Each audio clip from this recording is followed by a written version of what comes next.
Hey everybody, this is Dan from Mechanical Malarkey. Today I'm going to show you how to replace the thermostat on a 2002 to 2006 Toyota Camry 4-cylinder. These are the tools you'll need. You'll need a 10mm socket.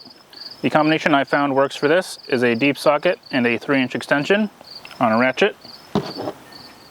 When you're refilling the coolant, a spill-free funnel like this will be the easiest way. You'll also need a coolant drain pan. Unless you're reusing the coolant that you drain out of the car, you'll need new coolant. It is recommended to get a specific type that is designed for this type of vehicle, a Toyota. This is the red Asian coolant. The thermostat is right here, but first you need to drain the coolant. So start by taking off the radiator cap. The radiator drain is right here. It drains through this hole. The valve is right here. So get your drain pan in position and then turn that valve counterclockwise. You don't need to take it all the way out, just loosen it so that coolant comes out.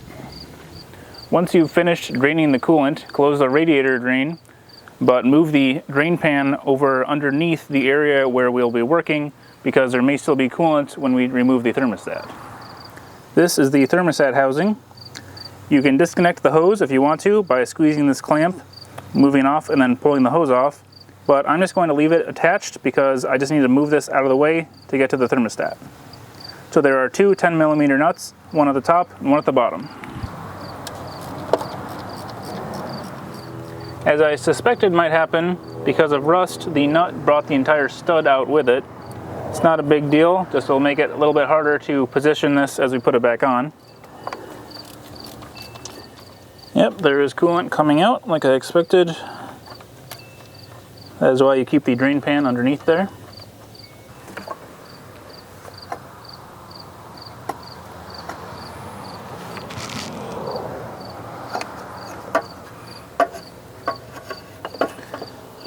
Now you can move the housing out of the way, and there is the thermostat.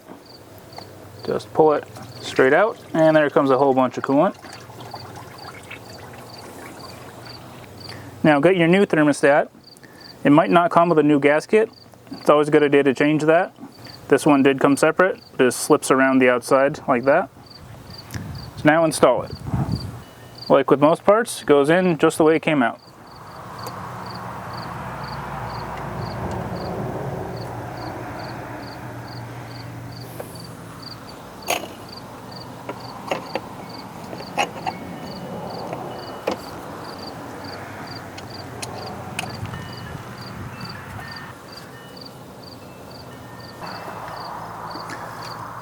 I'm going to get these tight, but not too tight because they are only 10mm fasteners. So in your spill-free funnel kit, find the correct adapters that fit.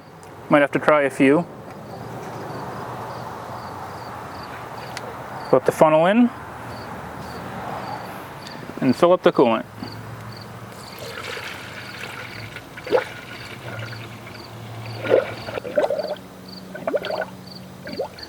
Once you have the radiator filled, it's time to bleed the air out.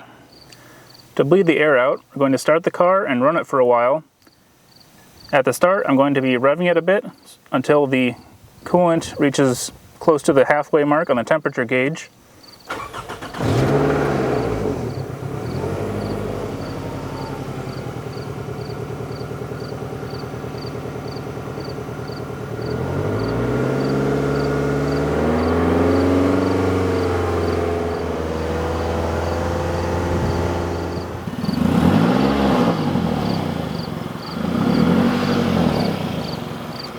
After a while, you can turn the engine off, then stick the stopper in the spill-free funnel, remove that from the radiator, and you can use this coolant to either fill up the overflow reservoir or you can save it for later.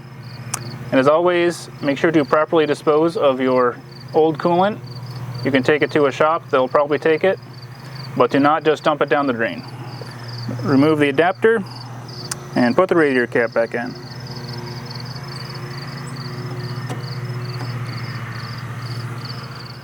I hope the video was helpful. If it was, please like, comment, subscribe to the channel, follow me on social media on Facebook and Instagram, and read the blog at mechanicalmalarkey.com. Thanks for watching.